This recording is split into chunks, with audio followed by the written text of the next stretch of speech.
Hey guys and gals, Never here from Drakewing Gaming. Some of you know me on Twitter, the Gaming Dragon. Today I'm coming back at you another Let's Play episode of Green Eyres End. Alright, y'all, let's go ahead and jump right back into it, shall we? Alarm chain, you are up, and let's go. Can Shezmu show it to me? He can, at best, sign a request. Wow, this place has so many restrictions. Is there anything else I should know? This is all for now. Do you accept my mistress's request? Sure, I'll take any help I can get. I'll inform her of your decision. Do you wish to return to your room now? Actually, I want to talk to Shezmu, or Happy, I guess. I can take you to Happy. He can redirect you to your manager. Okay, and thank you. You're welcome.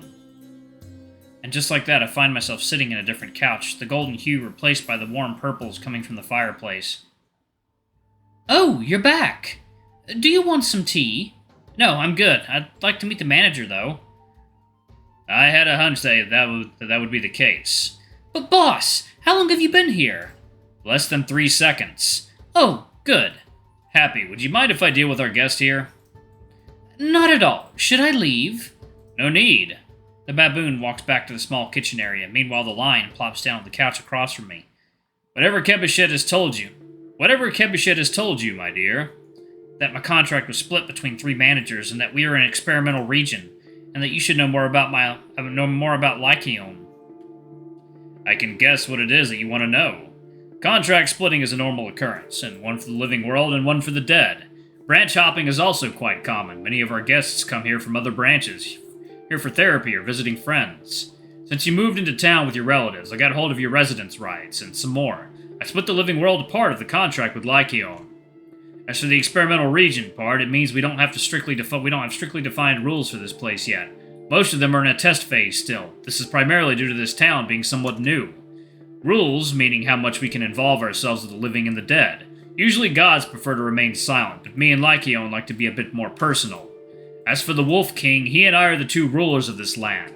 We built it with the intent to involve ourselves with mortals and souls more closely than what other branches would allow. It was difficult to make it official. We had to use our personal connections to get enough signatures for our cause, and under the strict condition that nothing unnatural ever leaves. If you wish to meet him, I'll gladly assist you, but I suggest you worry about that later. Tefnut is bound to make a scene. It'd be unfortunate for you to listen to her with little to no memories. About that, I heard she has a profile of mine with my memories. Can you sign a request to show it to me? I already did that. She refused. However, that does not stop you from recovering them through natural means, or via the layer between. So that's why he sent me home to explore. Do you think I could get back enough in 2 days? The manager's eyes go wide. His voice finally breaks from the well-controlled pitch it had. 2 days? Is that when she wants to meet you? Yes, I already accepted it too. Wait, Happy, check our mail. On it! Here! The baboon throws the lion a shining blue letter. And despite the amount of text printed on it, the feline seems to finish reading its contents in a single second.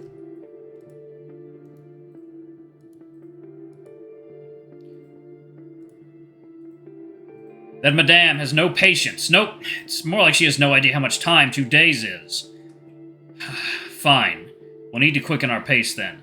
My dear guest, I would like for you to resume your investigation post-haste. Meanwhile, I'll bring a partner to help you navigate the town more easily. Sure, is it someone I know? Yes, at least one of the 2 I have in mind, that is. I'll call you back shortly. Till then, farewell. With a snap of the lion's fingers, I'm back in the front of the hotel, sitting at a bench. Looking towards the rest of the town, I try to find a vantage point to study the land, but with the rain and fog, I doubt there'll be any good one. Only now I recall the hotel was a tourist-heavy location, likely to have a map of the town, or at least some flyers. My search ends quickly, as I find a map behind the desk at the lobby. Let's see. Town Hall is close by. I think I'll stop there first. The old settlers' village is a little further in the same direction. A large park connects it and Town Hall. There's a school up from here. I see no university. From what I recall, I was 19 years old and started college and left by the time I died. I was likely out of town. Since there's only one school in town, I probably have a history there. It might be worth stopping by for a quick check. The police station probably has records about my death. It's further past the school. The detective agency is right next to it. Mining company building at the edge of town, the farthest place from here. Most of the mines are near it, too. I think those are all my landmarks for now. I pull the purple stone out of my pocket. The document called it the Wolf's Gem. If I had to guess, I'd say Lycaon is wherever these rocks are. First, to Town Hall. I walk up an insanely long stairway. Voices and shapes of what I assume are the living or memories speak around me every now and then. Why did they build that place up so high? I hate these stairs. If only the bus drove up here. Oh, hey, don't read the newspaper while climbing the stairs, man. You're gonna trip.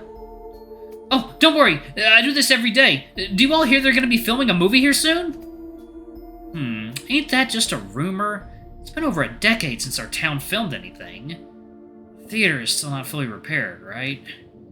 Nah, it's totally happening. I hear they bought the old warehouse and they're gonna tear it down on camera.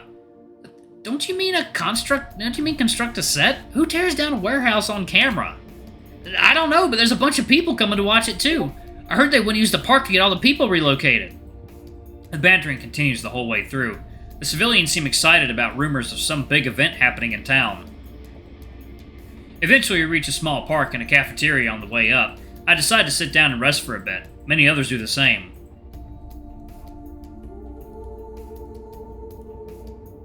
Most people order something from the cafeteria before sitting. A strong smell of coffee permeates the air. The scenery is much brighter, more natural. There's a memory here.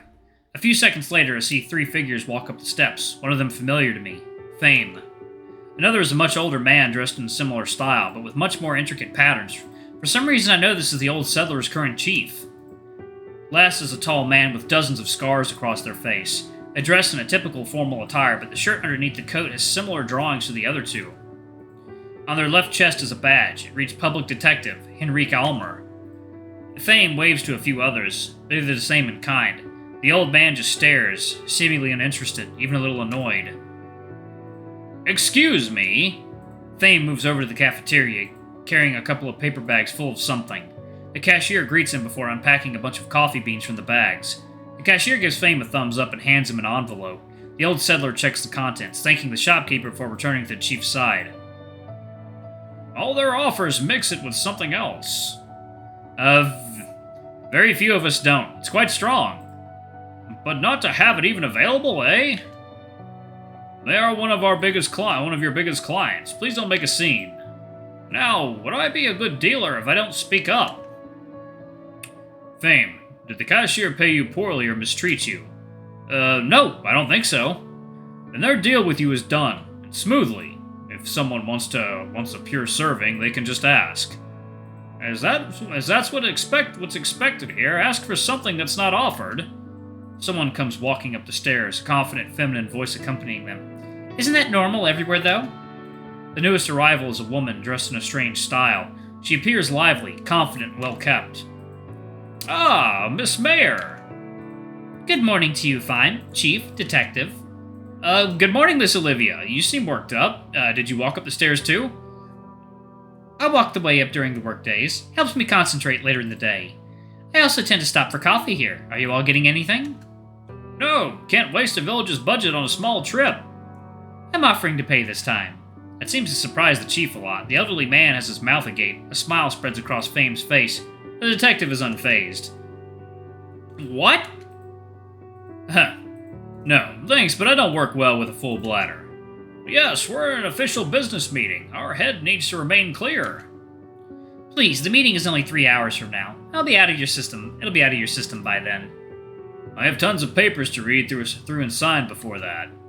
We are trying to improve relations with the town, right? Wouldn't it be good to at least see what they offer? Personally, I'm curious about the cappuccino here.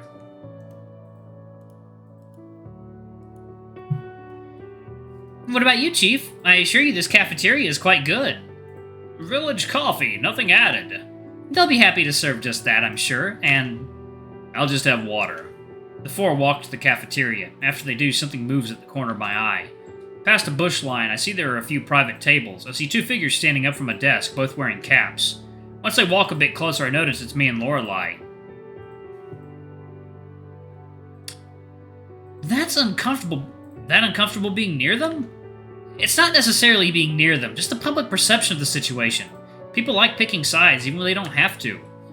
I can see. There's about 100 pairs of eyes on me just by being near you. The two continue their way up to the town hall.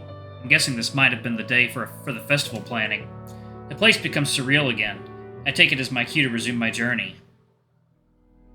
Eventually, I reach a huge building. The design is simple and old school, but the materials used are shiny and brand new. There are several flags set up around the place. I recognize only a few: the town's, the old settlers, and the pair from the mining companies. The town flag is a simplified green leaf on a blue background. The old settler has a beaver chopping carrying some sticks.